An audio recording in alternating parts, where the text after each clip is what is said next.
Kudakwashe Tagwirei would never be the president of Zimbabwe.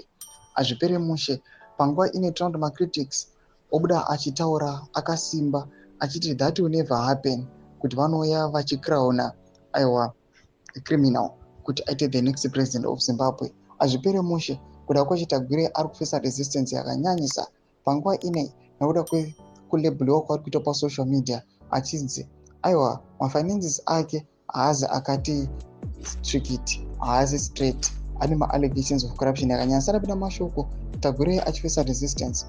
Subscribe or like on the bell icon. Tibida paenda achipomusarurwa seziva anoposta Kudakwashe Tagwirei muri kuona uyo onyora achiti they want to crown a criminal.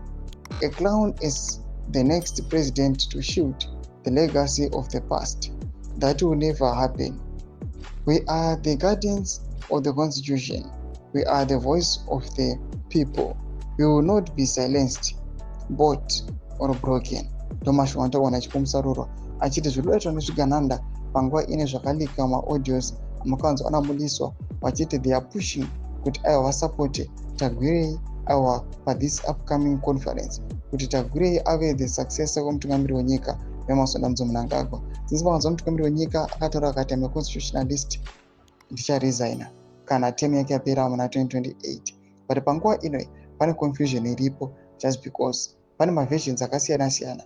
Pamwe pane pachimbonzwa kutora maslogan ekuti 2030 mnangagwa anenge achipo, pamwe achitaura kunzi aiwa mutungamiri wenyika auda kuzorora but successor wake hafaniri kuita chiwenga. Mashoko ari kuda panguva ine ari kuonekwa kunzi people they are resisting zvigananda vachiti hatingambotombi nezvigananda.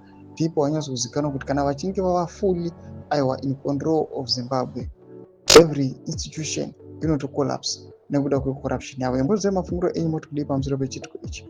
Kuna comment section medu mafungiro enyu. So subscribe or like, chit on the bell icon.